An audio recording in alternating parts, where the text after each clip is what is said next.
En 1883 el historiador Joaquín García y Casbalceta escribió por mandato del arzobispo de México Pelagio Antonio de la Bastida y Dávalos su famosa carta negando la verdad histórica de las apariciones guadalupanas y del milagro del estampamiento.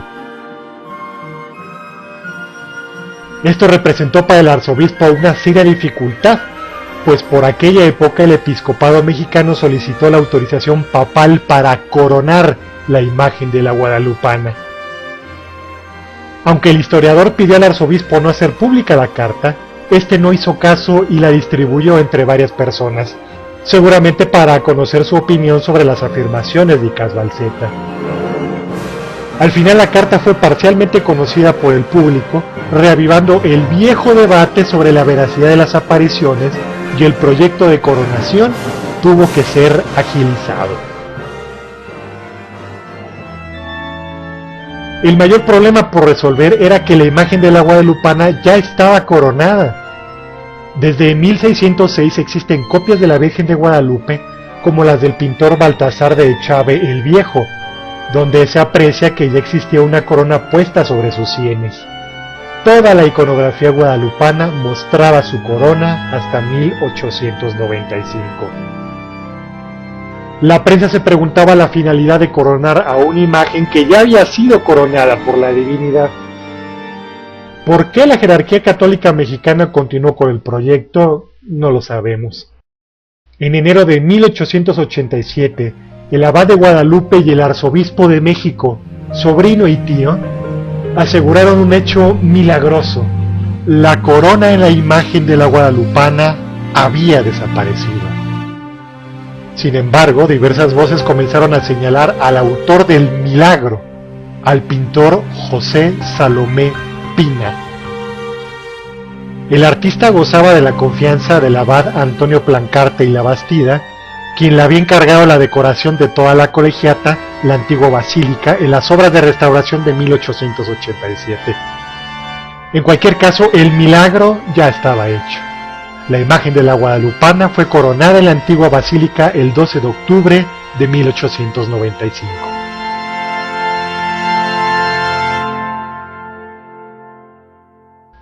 Un mes antes, el 3 de septiembre, la imagen fue trasladada de su ubicación temporal en la parroquia de Capuchinas al edificio renovado de la colegiata. Ese día se levantó un acta notarial que verificaba el traslado y señalaba que la imagen no tenía ninguna corona ni vestigios de haberla tenido. 3 fueron los artistas que firmaron en dicha acta: Gonzalo Carrasco, Felipe de Jesús Palomares y José Salomé Pina. Desde el siglo XVII se ha investigado y comprobado que la imagen guadalupana adolece de defectos, agregados y restauraciones.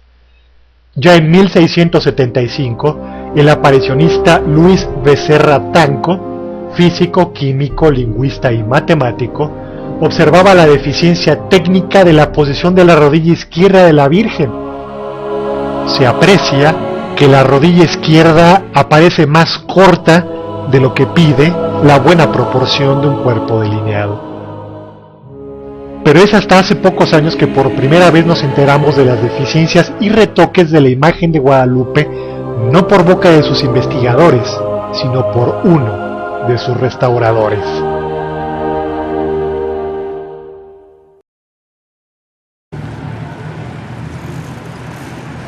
En 1947, Feliciano Cortés, abad de la Basílica de Guadalupe, envió a una comisión al padre Vargas a la calle de Belisario Domínguez en el centro histórico de la Ciudad de México. Allí tenía su estudio el joven restaurador José Antonio Flores Gómez, que fue conducido por el sacerdote al despacho del abad. José Antonio no tardó en saber que sería contratado para que en 10 días lograra recuperar de los estragos del tiempo a la tilma milagrosa. En su entrevista concedida al semanario Proceso en julio del año 2002, José Antonio Flores Gómez, egresado de la Academia de San Carlos cuando Diego Rivera era el director, relata el deterioro que presentaba la imagen en aquel año de 1947. Tenía una gran cuarteadura vertical que iba desde la cabeza hasta los pies y otras cuarteaduras horizontales menos visibles. El lienzo tenía retoques. Para el repintado se utilizó pintura disuelta en agua en una parte de la túnica. Realizó un levantamiento de pintura en ciertas partes y restauró las quebraduras. Según el restaurador Flores Gómez, a las estrellas del manto les han quitado o agregado picos durante las distintas restauraciones. Fue hasta 1973 cuando sus servicios fueron nuevamente requeridos por el abad Guillermo Schulenburg. Le sorprendió saber que el abad no era creyente del milagro, aunque respetaba la devoción popular de la imagen.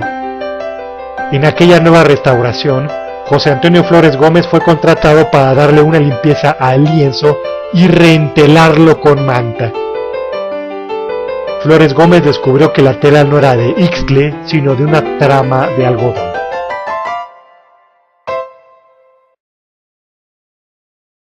En su análisis, Flores Gómez asegura que es una pintura al temple, es decir, los pigmentos se encuentran disueltos en agua y aglutinados con algún tipo de grasa animal o materia orgánica, generalmente en esos casos con yema o clara de huevo. Los rayos detrás de la Virgen se encontraban descarapelados y las escamas a punto de desprenderse. El restaurador aseguraba que sería un polvo amarillento que aún se fabrica llamado tierra de ocre con el que se pintaron estos rayos. Flores Gómez también notó que anteriores restauradores realizaron empastes, es decir, colocaron capas de pintura encima en varias partes de la imagen, y en especial el rostro de la Virgen que quedó obscurecido. En 1982, el abad Schulenburg contrató los servicios de un perito de arte para tener mayores detalles sobre los aspectos técnicos de la tilma. El encargo recayó en José Sol Rosales, exdirector del Centro Nacional de Registro y Conservación para Obra Mueble del Instituto Nacional de Bellas Artes. José Sol Rosales llega a conclusiones parecidas a las del restaurador José Antonio Flores Gómez. La obra cuenta con una preparación en color blanco de color medio y aplicada de manera irregular en la tela. La técnica ejecutada fue de diversas variantes del temple. Una de ellas, la usada en el manto y el ropaje, indica el reporte, fue empleada en el siglo XVI con el nombre de aguazo. Esta técnica se basa en aplicar la pintura sobre el lienzo humedecido ligeramente para facilitar la fijación del color. El negro es negro de humo, el blanco sulfato de calcio, el azul y verde óxido de cobre, las tierras óxidos de hierro, los rojos vermellón y cochinilla mexicana. Un examen ocular auxiliado de luz rasante y ultravioleta detecta repintes en el fondo, en el manto y a lo largo de la unión de los lienzos. Para José Sol Rosales, la fibra de la tilma no es de maguey, sino probablemente de fibra de cáñamo parecida al lino. En una de sus cartas dirigidas al Vaticano, el abad Schulenburg aseguró que se dieron cuenta perfectamente que reunía todas las características de una pintura hecha por mano humana con el deterioro propio de la antigüedad de la imagen misma. Dicho examen crítico lo enviamos, afirma el abad Schulenburg, a esta sede apostólica en Roma como un signo de honestidad y de amor a la verdad. Ante tanto retoque y empaste, ¿cuál fue entonces la imagen original probablemente pintada por Marcos Zipac de Aquino?